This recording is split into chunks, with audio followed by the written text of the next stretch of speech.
Bom dia a todos. Nós estamos começando mais uma reunião pública da nossa querida EDAC, hoje de uma plataforma diferente. Então, só estou esperando para ver se o nosso som está vindo. Tá vindo, então o pessoal está nos ouvindo. Então, bom dia a todos, sejam bem-vindos à nossa reunião pública, aos domingos, às 9 horas, e vamos começar, então, o nosso estudo com uma página do livro Vinha de Luz, lição 42. Chama Afirmação e Ação.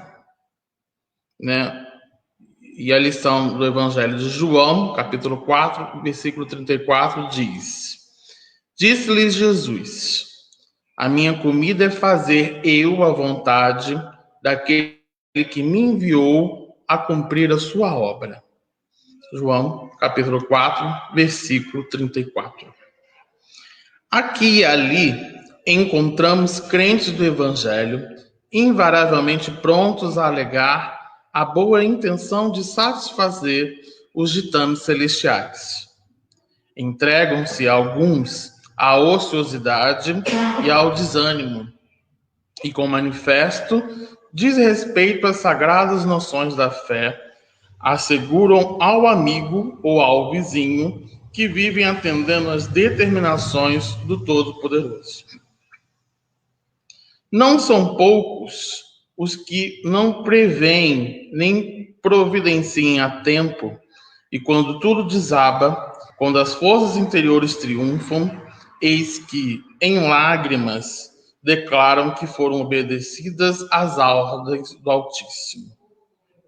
No que diz, porém, com a atuação do Pai, urge reconhecer que, se há manifestação de vontade, há simultaneamente objetivo e finalidades que não são consequentes. Programa elevado, sem concretização, é projeto morto.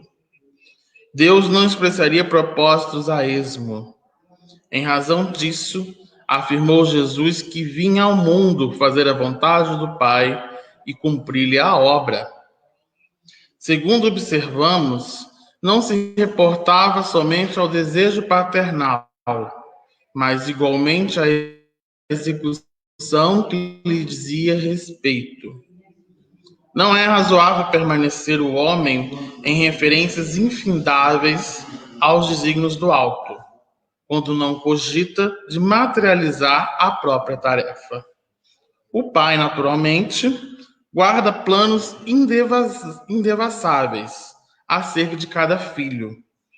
É imprescindível, no entanto, que a criatura coopere na objetivação dos propósitos divinos em si própria. Compreendendo que se trata de lamentável abuso, muita alusão à vontade de Deus, quando vivemos distraídos do trabalho que nos compete. Emmanuel, como sempre, ele nos dá uma recomendação, um esclarecimento, dizendo de que nessa página do capítulo 42, justamente no propósito do trabalho da concretização da nossa obra. Ele diz de que, ele até termina falando, é imprescindível, no entanto, que a criatura coopere na observação dos propósitos divinos, em si próprio. Nós estamos estudando, nós estamos nos qualificando, mas para quê? Para o trabalho no bem, para fazer esse programa de regeneração íntima. Então, isso não é à toa, nós não estamos aqui por acaso, Estamos aqui justamente com o objetivo de trazer essa reafirmação, essa reaproximação, dos propósitos desse evangelho que Jesus nos trouxe para a concretização desse homem novo. Então, ele está afirmando e pedindo ação, pedindo atitude, pedindo vontade para o melhoramento íntimo. Então, ele coloca bem, e ele coloca assim: urge reconhecer se a manifestação de sua vontade há simultaneamente objetivo e finalidades que são consequentes. Programa elevado sem concretização, ou seja, sem ação, sem trabalho, é projeto morto. A doutrina espírita nos mostra o tempo todo de que reconhece o verdadeiro espírita pelo seu esforço para praticar, né? Para a prática de tudo aquilo que me incomoda, tudo aquilo que ainda tenho dificuldade. Então é através do trabalho, através da ação, através da caridade, que a gente vai conseguir esse programa elevado. Então, esse programa elevado não adianta ficar sentadinho, ouvindo o estudo, né? Ouvindo lá as palestras edificantes, e se a gente não trazer algo que aquela palestra faça o exercício para nós mesmos. Nós temos que afirmar isso e agir perante isso. Então, essa foi a lição de hoje. Vamos fazer, então, a nossa prece de início, mas antes agradecendo aí a Sônia, tá na live, bom dia, o Marcelo também, bom dia, o Alexandre Guiar também tá aqui, e também tem a turma aqui junto assistindo a nossa palestra pública de hoje. Vamos levar nossos pensamentos e agradecer a Deus, nosso Pai, ao amigo Mestre Jesus, pela oportunidade bendita que estamos aqui, de mais uma vez renovar nossos propósitos de estudo para colocarmos em prática diária nos ciclos a qual convivemos.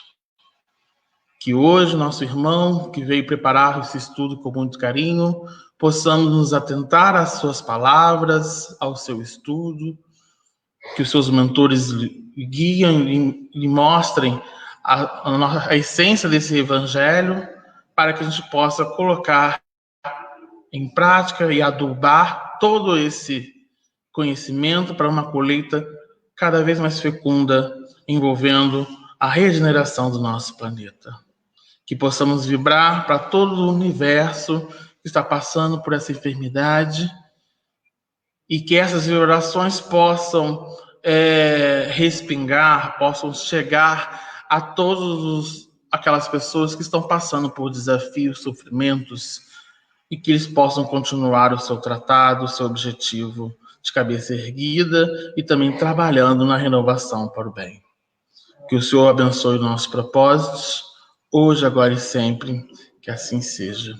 Graças a Deus.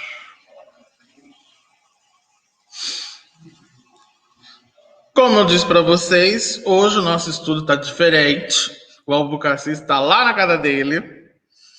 E nós estamos aqui no EDAC, cumprindo os protocolos. O Albucaci também ele está cumprindo o protocolo dele, que é do grupo de risco, mas a gente finalmente conseguimos trazer o orador da forma virtual, né? O pessoal daqui da casa tá vendo pelo salão, pela projeção, e vocês aí de casa estão assistindo normalmente no Facebook, e amanhã vai assistir pelo YouTube. Albucacis, bem-vindos, boa palestra. Muito obrigado, Felipe, obrigado à direção da Associação Espírita Discípulos de Allan Kardec pela oportunidade de falar de Evangelho. E como você disse, buscar a essência com o objetivo justamente de nós nos modificarmos. Eu, preparando esse estudo, imaginei o quanto os nossos irmãos que não são espíritas, vamos dizer assim, ou que são espiritualistas, mas que se dedicam mais ao estudo do Novo Testamento, do Velho Testamento, o quanto eles devem se maravilhar quando eles percebem a ligação do Velho Testamento, do Novo Testamento, e aqueles que possuem os conhecimentos espíritas, a ligação com a doutrina espírita. E, em especial, Paulo de Tarso, que é considerado por aquele melhor intérprete do Evangelho na antiguidade, e podemos até dizer nos dias atuais, quando nós lemos Paulo de Tarso, nós percebemos que o Evangelho que ele traz, quer dizer, o Evangelho interpretado por ele é universal. É universal. O Evangelho interpretado por Paulo, nós podemos dizer que é a verdade. Mas cabe a cada um de nós, como o Felipe falou, estudar, buscar aprender e apreender. E, como diz o próprio Paulo, retirar da letra o espírito, para que a gente leia tudo e retenha aquilo que é bom. E a gente precisa começar, o nosso tema é o Evangelho e a mulher. Vocês já pensaram, pelo menos um pouco, sobre isso? O Evangelho e a mulher. Quando nós falamos o Evangelho e a mulher, é muito comum, na época atual, nós não percebermos, por exemplo, o verdadeiro significado da palavra Evangelho. Você que está nos vendo, você que está nos ouvindo, você consegue perceber o verdadeiro significado da palavra Evangelho? Nós falamos a palavra Evangelho nos estudos, nas pesquisas, esquecemos que Evangelho é a boa nova. E aí, quando falamos de boa nova, muitas vezes a gente fica perdido. A gente fala o Evangelho de Jesus, o Evangelho de Paulo, o Evangelho de Deus, e se esquece que o Evangelho é um código divino de acordo com a doutrina espírita e que Jesus veio nos trazer. Ele nos trouxe, sim, por palavras, mas o verdadeiro Evangelho que Jesus nos trouxe, se assim podemos dizer, é o Evangelho do exemplo. E quando nós dizemos o Evangelho de Jesus, nós estamos nos referindo àquilo que ele falou e também àquilo que ele fez. Quando nós dizemos o Evangelho de Paulo, nós vamos dizer que é aquele Evangelho que ele trouxe, ou seja, aquela boa nova, aquela boa notícia que ele, Paulo, trouxe. E muitas vezes interpretada, é uma interpretação daquilo que ele conheceu de Jesus. E para sermos, vamos dizer assim, universalistas, falar do Evangelho e a mulher, o Evangelho e o homem, o Evangelho e a criança, nós podemos dizer que é tudo uma mesma coisa. Porque o Evangelho, como eu disse agora há pouco, é um código divino. E esse código independe de quem quer que seja. E aí, quando a gente lê um tema, o Evangelho e a mulher, se espera falar das mulheres que conviveram com Jesus, das mulheres que viveram o Evangelho. Então, se nós fôssemos falar das mulheres que conviveram com Jesus, ou que tiveram contato com Jesus, a primeira seria Maria, mãe de Jesus, que viveu e conviveu com ele, que foi aquela que deu oportunidade de que ele viesse nos trazer a boa nova, o bom exemplo. Então, falam que Jesus veio trazer o amor, e isto é uma verdade, que Jesus veio trazer esse código divino. Então, a Mãe Santíssima, ou seja, essa consagração dela ser um personagem feminino que deu oportunidade para Jesus vir à Terra, é e deveria ser a primeira lembrada. Mas isso não é o que normalmente acontece. Mas antes de darmos continuidade a esse nosso estudo, eu gostaria de mostrar para vocês a minha base. Acredito que o meu amigo Filipe vai passar isso para vocês. Eu gosto de mostrar, sabendo primeiramente isto, eu tenho adotado como critério, ou pelo menos me esforçado para seguir este critério oferecido por Emmanuel na introdução, se assim podemos dizer, do livro Caminho, Verdade e Vida, cujo título ele coloca assim: Interpretação dos Textos Sagrados. E ele diz que ele usa uma segunda carta de Pedro, no capítulo 1, verso 20, que Pedro diz assim: sabendo primeiramente isto, que nenhuma profecia da Escritura é de particular interpretação. No meu entendimento, esta fala de Pedro, inclusive, corroborando com o que Emmanuel fala em todo este texto, interpretação dos textos sagrados, esse versículo, a meu ver, quer dizer o seguinte: quando Jesus fez alguma coisa, quando Paulo fez alguma coisa, quando qualquer leitura que nós fizermos do Novo Testamento, e vamos até dizer também do Velho Testamento, teve um motivo exato, perfeito de ser. E aí, nós podemos interpretar de várias formas, mas houve não, ou há uma interpretação, vamos dizer assim, correta, mais significativa. E o que alguns chamam de verdadeira. Verdadeira. Mas, para nós conhecermos de fato esta interpretação verdadeira, ou seja, sabemos exatamente o que aconteceu, não sei vocês, mas pelo menos eu ainda demorarei um bom tempo para poder falar, para poder conhecer essa verdade.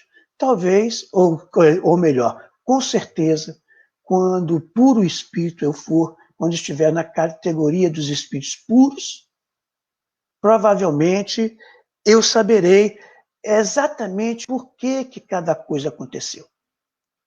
Mas, diante disso, nós poderíamos falar assim: então não vale a pena interpretar o Evangelho. Vale. E aí vamos buscar Emmanuel nessa mesma introdução, que ele diz assim, neste slide: num colar de pérolas, cada qual tem valor específico e que, no imenso conjunto de ensinamentos da Boa Nova, quer dizer, este evangelho, esta conduta, esse código divino que Jesus trouxe para nós, cada conceito do Cristo ou de seus colaboradores diretos se adapta ou adapta-se a determinada situação do espírito na estrada da vida. Se adapta à situação do espírito na estrada da vida. Esta informação, e eu vou até dizer assim, esse ensino, essa revelação que Emmanuel nos trouxe, traz para nós uma coisa muito importante, de reconhecer, de acordo com a codificação espírita, que de fato o Evangelho é um código divino. E como código divino, ele é universal e é verdadeiro. Então, vejam só, vocês acreditam em Deus, eu acredito em Deus, e cada um de nós tem a sua visão do que é Deus. Mas alguns dos nossos irmãos, que são de outras denominações religiosas, que seguem outros princípios e conceitos, eles pensam de uma forma diferenciada de nós. Por exemplo, que Jesus salva. Nós espíritas sabemos que Jesus salva, mas a forma deles entenderem que Jesus salva é diferente da nossa. Mas o que é mais importante, como disse o Felipe na introdução, se eles pegarem a forma de interpretação deles, que Jesus Cristo salva, e eles se transformarem, esta interpretação, mesmo não sendo exatamente aquela interpretação dos textos sagrados, fez com que ele se tornasse melhor. Então, se aquilo que eu acredito me faz um ser melhor, está de acordo com o código divino. E se eu interpreto o evangelho da minha forma, é o que defendia Martinho Lutero, se eu interpreto o evangelho da minha forma e eu me torno um ser melhor, qual a diferença entre a minha interpretação e a do outro? Eu como espírito. E como a verdade é una e está em todos os lugares, naquilo que nós chamamos de mal, naquilo que nós chamamos de mentira, a verdade está ali, porém mal interpretada. E isso, claro, que num estudo, vamos dizer assim, mais atento às escrituras. Então, nós, para termos tudo isso que nós temos, primeiro, Maria Santíssima, Mãe de Jesus. Lembramos também da conversão de Maria Madalena, aquela que era, vamos dizer assim, do mundo. Mas, ao contato de Jesus, se transformou e foi ela a primeira que viu Jesus ressuscitado. Segundo Emmanuel, é aquela que mais se violentou para segui-lo. Nós vemos, por exemplo, as irmãs de Marta, as irmãs de Lázaro, mas também a irmã de Marta, Maria e Marta, né? Irmãs de Lázaro. Nós vemos aquelas senhoras, vamos dizer assim, que acompanharam Jesus lá no momento do Calvário, Joana de Cusa. Nós lembramos, por exemplo, de Susana e Salomé, mas não, eu, pelo menos, né, eu não conseguiria falar de todas elas. Mas, de acordo com Emmanuel, no livro Pão Nosso, no capítulo 93, que foi uma dica que o Felipe me deu, eu perguntei, Felipe, de onde você tirou esse título? Qual o enfoque que você quer que dê? E o Felipe falou assim, eu tirei esse título do livro Pão Nosso, capítulo 93. Então, me deu essa vontade de buscar e ler, claro, o capítulo 93. E eu estou tentando aqui trazer a essência. Então, por exemplo, nesse próximo slide, nós vamos ver, lá mesmo nessa introdução do livro Caminho, Verdade e Vida, Emmanuel comentando o Evangelho é roteiro imprescindível para a legislação, as leis, e a administração, para o serviço e para a obediência. Isso para nós é imprescindível, saber que este Evangelho é este código divino. E nós precisamos lembrar que quando nós falamos de mulher e do Evangelho, nós pegamos esta carta de Paulo aos Efésios, e que muitos falam mal de Paulo por causa disso, quando eles ouvem assim, vós mulheres, sujeitai-vos aos vossos maridos como ao Senhor. Então, eles usam esse versículo e outros, que nós vamos ver daqui a pouquinho, para dizer que Paulo era machista. Você que é homem, o nosso Totti, que o Carlos Luiz, o Totti, o Alexandre, o Marcelo, vocês são machistas? Provavelmente nós temos alguma coisa de machista porque é a tradição, é a nossa origem. Nós viemos disso, fomos educados milenarmente para sermos preponderantes sobre a mulher e para desfazermos da mulher. E Paulo, idem. Mas nós pegamos apenas um versículo, analisamos ao pé da letra e esquecemos de contextualizá-lo. Então nós vemos, por exemplo, Paulo dizer assim, nesse mesmo capítulo 5 do Evangelho, da carta aos Efésios, que é esse próximo slide. Porque o marido é a cabeça da mulher, como também Cristo é a cabeça da igreja, sendo ele próprio o salvador do corpo. Esta passagem é tão intensa quando nós estudamos à luz da doutrina espírita, porque nós poderíamos estudar a cabeça da mulher. Por que a cabeça da mulher? Porque Cristo é a cabeça da igreja. E aqui, falando só superficialmente, a igreja é uma congregação. E porque, sendo o próprio salvador do corpo, a cabeça. Mas Paulo fala mais, e vale a pena a gente perceber, de sorte que, assim como a igreja, quer dizer, essa congregação, está sujeita a Cristo, assim também as mulheres sejam sujeitas a seus maridos. E aí, aqueles que têm uma tendência mais forte a sujeitar a mulher à sua vontade, aqueles, por exemplo, que não estudam com um pouco mais de abrangência esse código divino, embora a gente esteja falando de uma carta específica no capítulo 5 da carta aos Efésios, nós, quando analisamos esta carta, quando nós analisamos esse capítulo, nós percebemos a abrangência, a grandeza e a coerência com a codificação.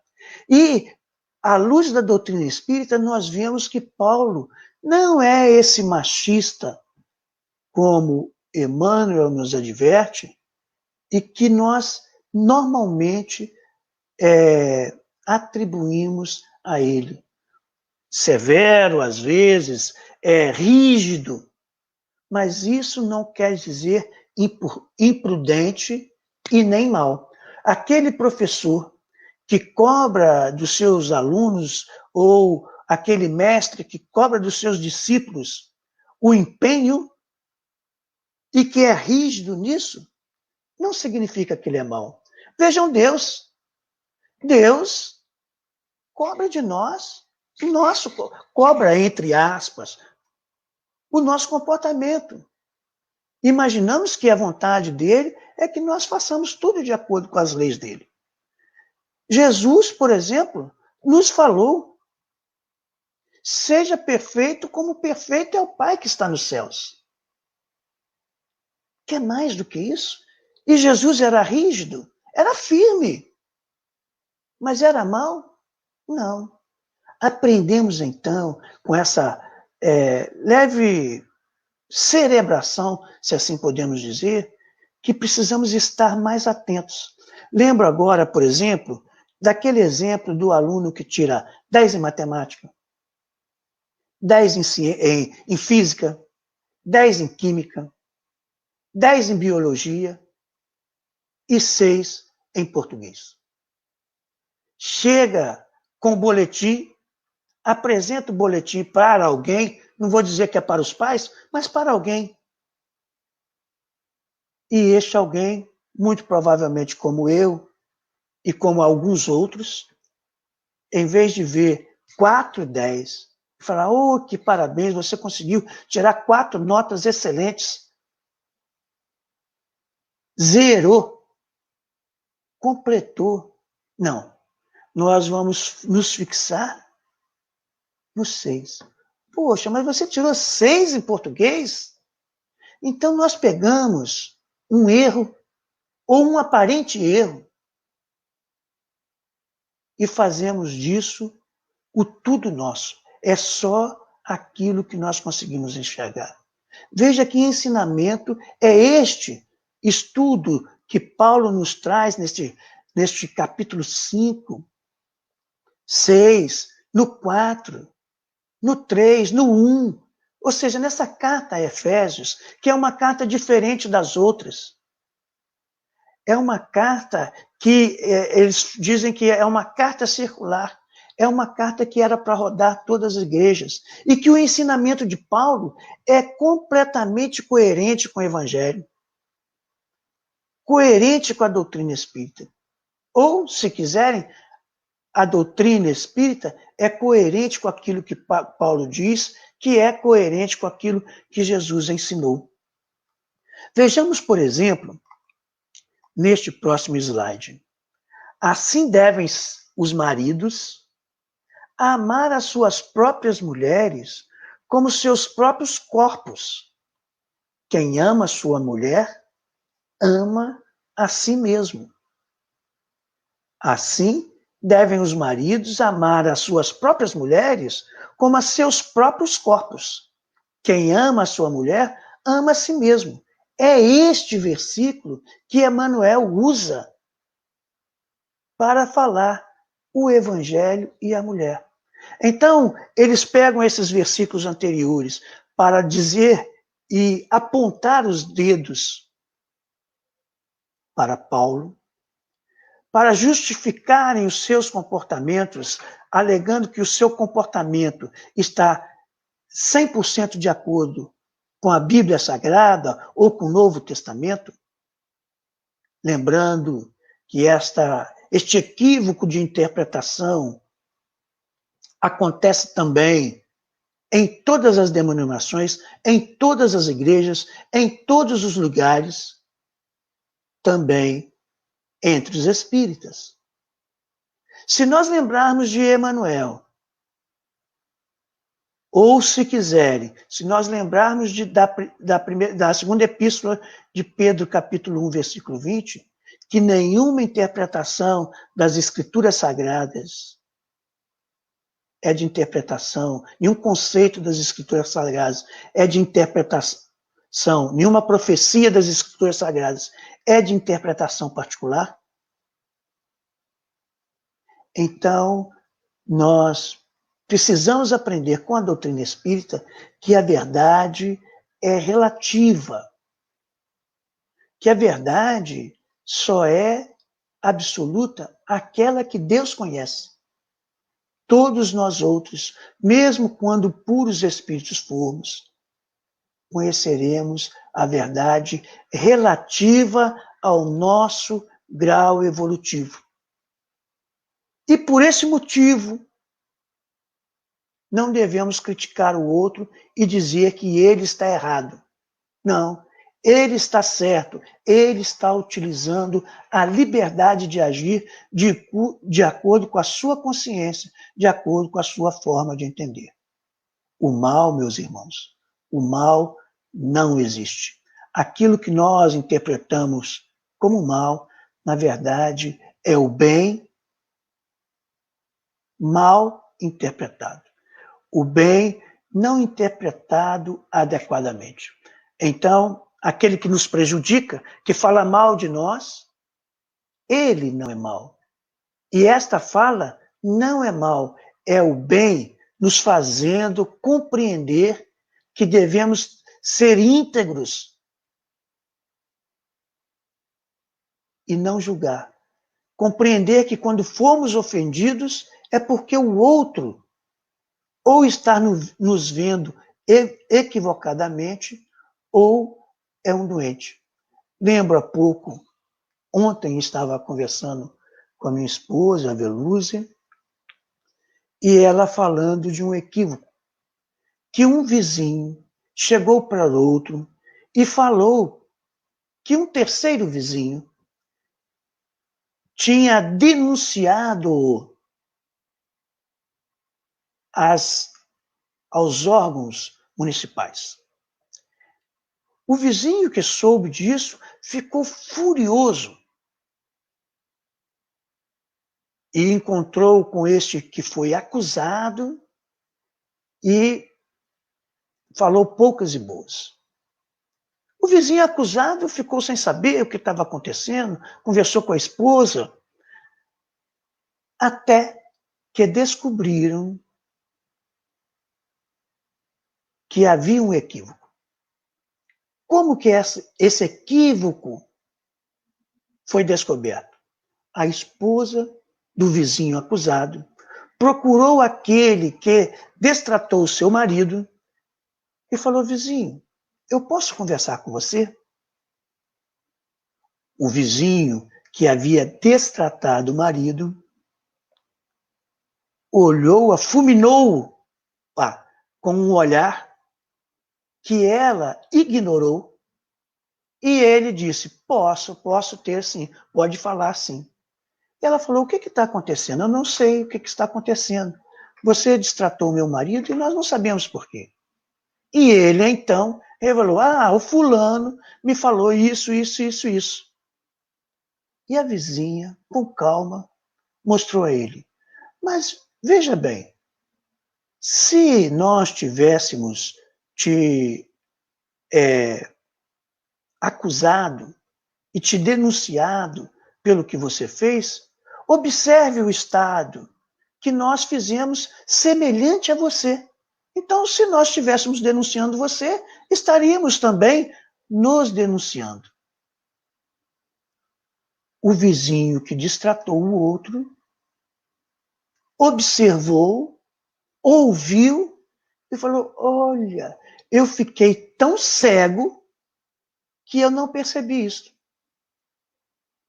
Vejam, meus irmãos, o comportamento da vizinha, o comportamento do vizinho destratado e também o comportamento do vizinho que reconheceu a sua falha. Isto é evangelho. Nós precisamos conversar com o outro. E isto, Paulo de Tarso. Vejam, esse slide eu vou colocar novamente para vocês, para que vocês vejam. Este slide, assim devem os maridos amar as suas próprias mulheres como seus próprios corpos. Quem ama a sua mulher, ama a si mesmo. Ora, meus amigos, não foi esse o ensinamento de Jesus? Amar ao próximo como a si mesmo? O próximo é qualquer pessoa. Então o homem não deve desejar o mal ou fazer mal à sua esposa. Porque quando ele faz mal à sua esposa ou a qualquer pessoa, ele está fazendo mal a si mesmo. Quando eu desejo mal e jogo um veneno em alguém, pelas palavras, pelos olhares, pelas ações, esse veneno está lá. Pode até falar assim, o feitiço pode até pegar, mas o feiticeiro tem toda a fonte do feitiço. Se eu projeto uma centelha, o foco da centelha está em mim. E há quem diga, e a gente sabe, que nós só damos aquilo que possuímos. E que tudo que nós damos, nós recebemos. Quer que seu marido, a sua esposa, os seus filhos sejam bons? Querem que seu marido, seu esposo, seus netos sejam bons?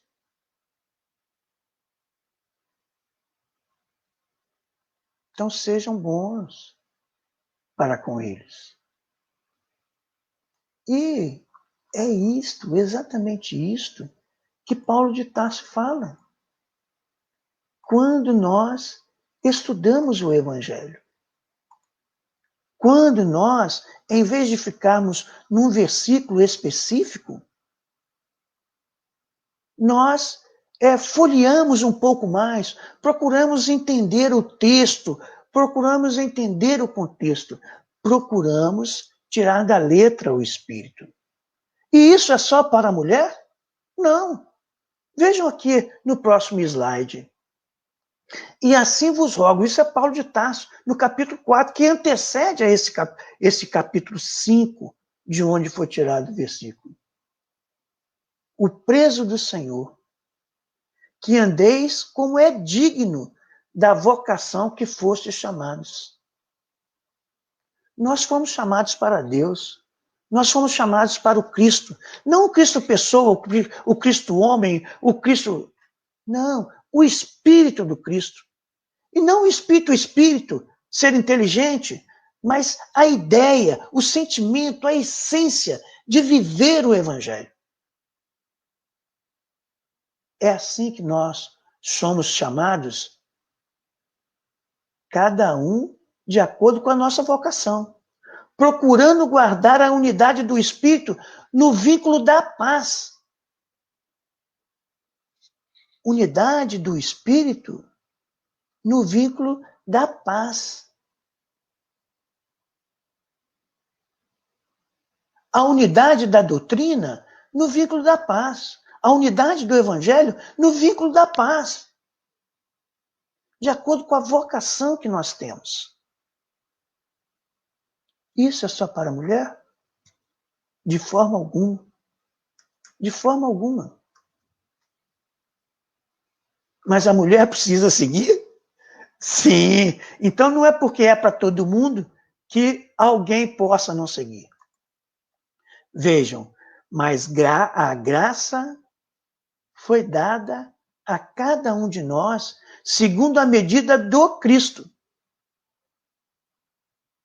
A graça foi dada a cada um de nós segundo a medida do Cristo. Ou seja, quando Paulo de Tarso fala do corpo, da unidade em Cristo, fala que o corpo tem várias partes, e ele fala isso em várias cartas. Nós estamos vendo aqui uma delas. Ele fala principalmente na primeira carta aos Coríntios. Mas aqui, na medida do dom, ele fala da diversidade dos carismas ou dos dons espirituais, que está lá no capítulo 12 da primeira carta aos Coríntios.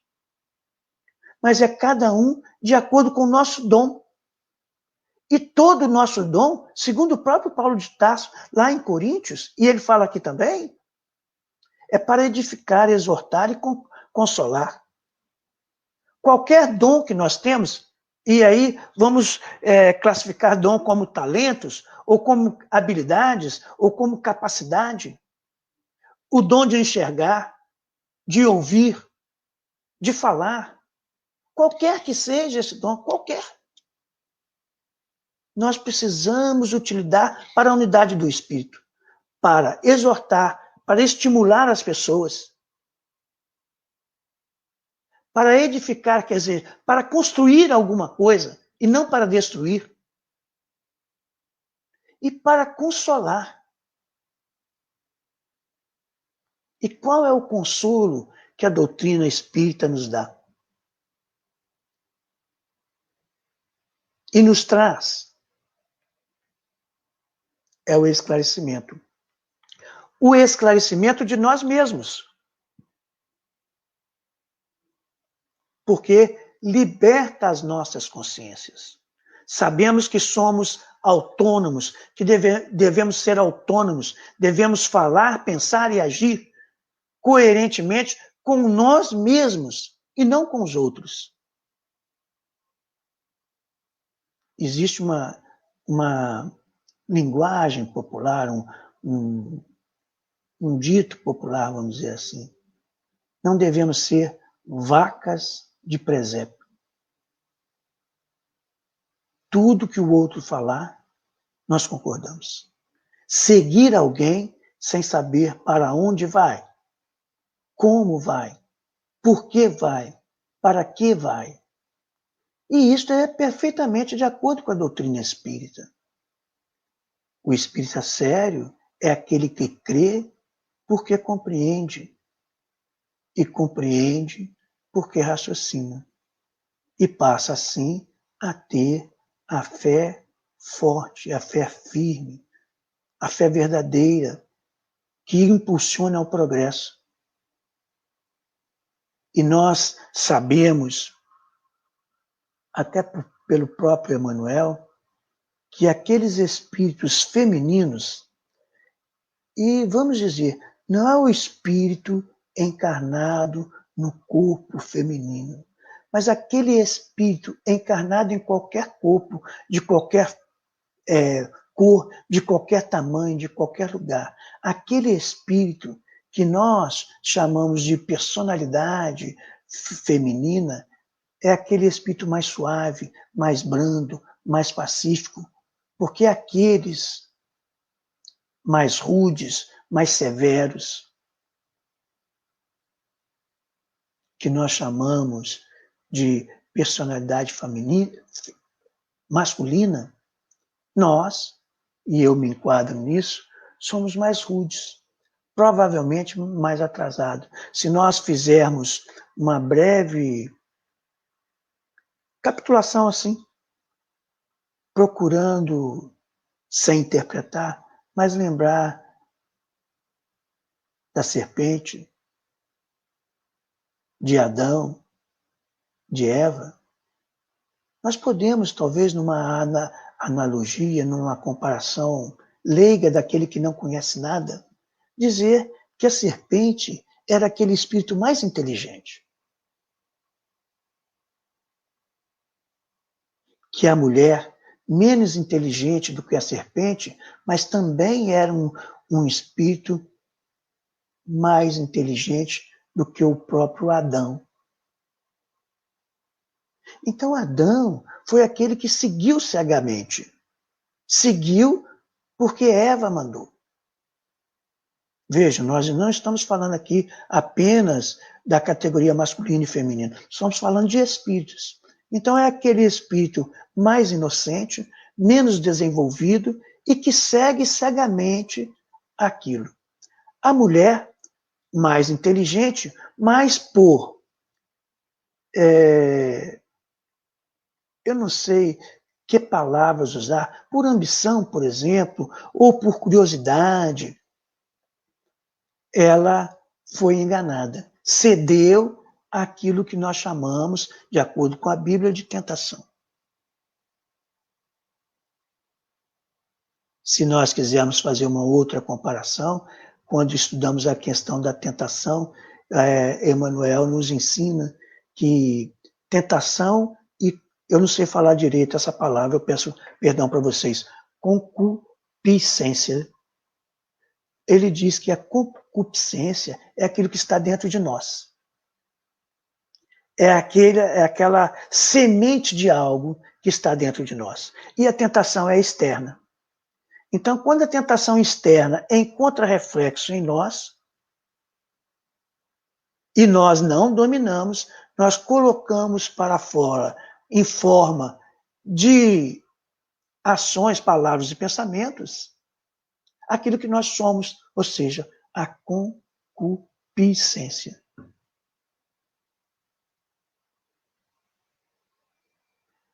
Bem, não podemos mudar de assunto. Mas, quando formos interpretar a mulher, percebemos isso. E percebemos, neste próximo slide, que antes, seguindo a verdade em amor, cresçamos em tudo naquele que é o cabeça, Cristo. Ou seja, aquele que de fato deve nos guiar.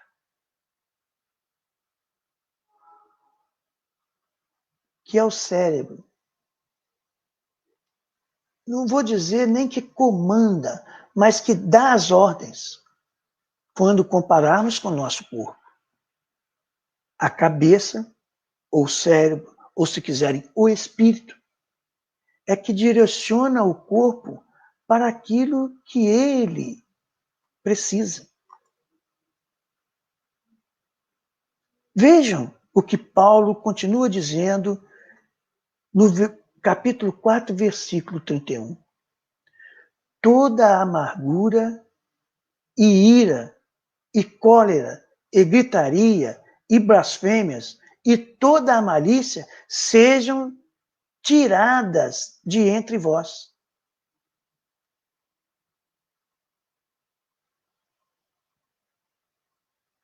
Estamos falando aqui, meus irmãos, de relacionamento. Nós podemos dizer que essa carta de Paulo aos Efésios, que é uma carta circular, eles falam das cartas universais, que todos deveríamos ler e estudar. É uma carta que fala do nosso relacionamento familiar. É muito comum nós pegarmos o Evangelho e falarmos, nós temos que seguir o Evangelho. Sim, seguir o Evangelho de acordo com a nossa interpretação, obviamente, com a nossa evolução, em qualquer lugar. Se nós seguirmos o Evangelho, em qualquer lugar que nós estejamos, seja no centro espírita, seja no templo protestante, seja na igreja católica, seja num templo budista, seja no trabalho, seja na rua, seja numa festa, seja no lar. Se nós agirmos de acordo com o Evangelho, nós vamos melhorar todas as relações com aqueles que nos rodeiam. E isso independe de ser mulher, independe de ser homem, independe de ser criança. Embora nesta carta aos Efésios, Paulo fala de todos os relacionamentos, fala dos comportamentos que nós temos que ver. Vejam, eu falei o capítulo 4, versículo 31. Agora vejam o capítulo 4, verso 32. Antes, sede uns para com os outros benignos, compassivos, perdoando-vos uns aos outros, como também Deus vos perdoou em Cristo. Isso é para a mulher? Alexandre, Totti, Ana Maria, isso é só para a mulher ou para o homem também? E a Eneide, é só para a mulher ou para o homem também? Então, isso é para todos. Mas nós nos agarramos naquele versículo que nós entendemos que Paulo é machista, que Paulo é contra as mulheres. Paulo, na verdade, como diz Emmanuel, está defendendo a mulher, fazendo da mulher um ser igual ao homem, com os mesmos direitos, embora como um espírito diferente, com funções diferentes. Mas filha de Deus, que pode acertar e pode errar. Mas nós queremos homenagear a mulher. Tudo bem, vamos elogiar a mulher. Mas vamos lembrar que tudo que nós falarmos para a mulher serve para o homem, serve para a luz do Evangelho. Serve para o homem, serve para a mulher, serve para os filhos, serve para os amigos. Independente de sexo, de religião, de qualquer coisa, apenas por sermos filhos de Deus, irmãos em Cristo, porque Cristo também é filho de Deus. Eu peço perdão, desculpa a vocês pela emoção, pela firmeza. Mas vejam o versículo 33, o que Paulo fala, gente. Vejam isso. Assim também, vós, cada um em particular, ame a sua própria mulher como a si mesmo. E a mulher respeite o seu marido.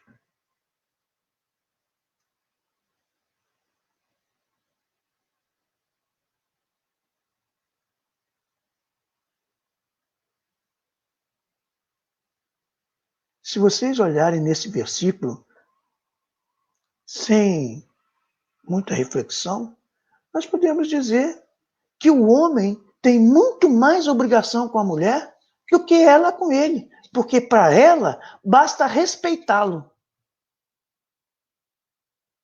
Mas o homem precisa amar a mulher.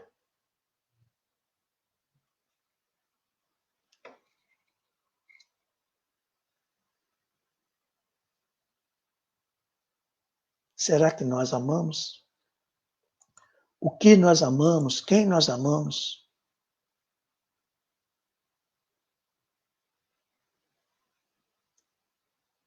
E aí no capítulo 6, no verso 1, vejam o que Paulo diz. Vós, filhos, sede obediente a vossos pais no Senhor, pois isto é justo. Ele está falando só da mulher, do filho, da filha, do marido?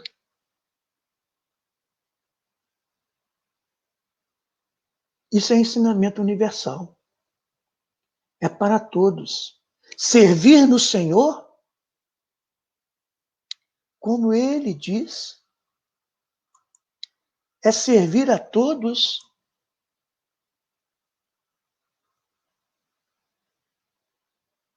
Como se fosse servir a Cristo.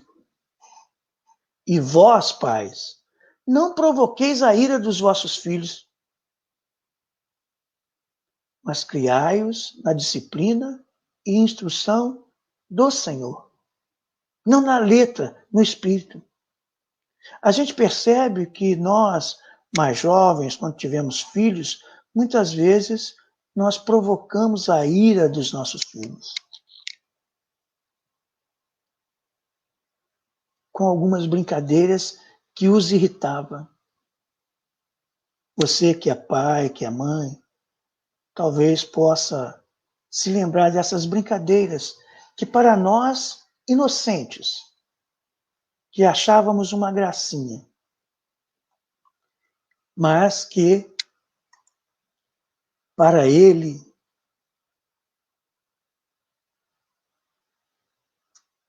para o filho, para a filha, para o filho do vizinho, para os sobrinhos, era uma coisa que chateava. Aquilo de pega e tira, que é o mais simples. Atiçar a criança a pegar uma coisa e não permitir que ela pegue. Vejam o que Paulo de Tarso diz. Servir de boa vontade como se fosse ao Senhor, e não como a homens. Ele diz isso no capítulo 6, no verso 21. Vejam, servir de boa vontade como se fosse ao Senhor, e não como a homens. Então nós devemos fazer isso tudo como se fosse para o Cristo. Quando você for almoçar com a sua mulher hoje, com seus filhos, quando você for conversar, imagine que você está conversando com Jesus. Mas não para pedir a ele alguma coisa, porque quando a gente fala conversar com Jesus, a gente quer pedir. Mas para servi-lo. Eu não sei, Felipe, já está bem em cima da hora, mas eu posso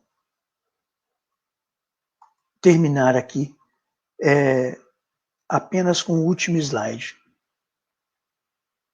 se você me permitir. Assim devem os maridos amar as suas mulheres como a seus próprios corpos. Quem ama a sua mulher, ama a si próprio. Quem ama a si próprio, ama a Deus.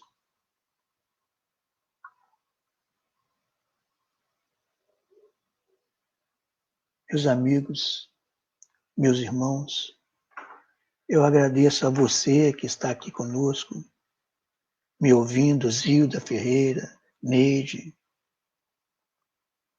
Maria Vitorino, Carlão, Carlos Luiz, Ana Maria, Totti, Alexandre, Marcelo, Sônia, Felipe, Robinson, todos vocês que estão me assistindo aí na casa. Muito obrigado. A vantagem de fazer virtual é que a gente não vê caras e bocas. Mas, Felipe, muito obrigado. Que Jesus abençoe você. Que os bons espíritos possam envolver você e toda a Associação Espírita Discípulos de Allan Kardec para que levem o Evangelho a toda criatura. Muito obrigado. Nós que agradecemos ao Abacassis. Você foi uma experiência, tá? Experiência que deu certo, trazendo o orador da sua casa aqui para a nossa associação espírita, né? Nós estamos aqui em torno de 7 pessoas aqui. 10 aqui? 10 pessoas te assistindo aqui dentro da EDAC e também uma média de 10 pessoas também te assistindo também pelo Facebook. Você colocou lá o Totti prestigiando a gente, né? Cadê aqui? A Ana Maria, o Carlão que compartilhou com seus contatos, a Neide que está sempre presente aqui com a gente fica muito feliz com a presença da nossa querida irmã Neide, Maria Vitorino, a Nilza, Zilda também está presente aqui, dando nosso bom dia, né? Ana Maria, a Neide aqui, ó, agradecendo, né? A EDAC também ao Abacassis pela palestra de hoje. O Rogério também está aqui, ó. Eu também estou aqui. Rogério é amigão. Ele tá em casa, não sei se está em casa trabalhando, aqui não está não.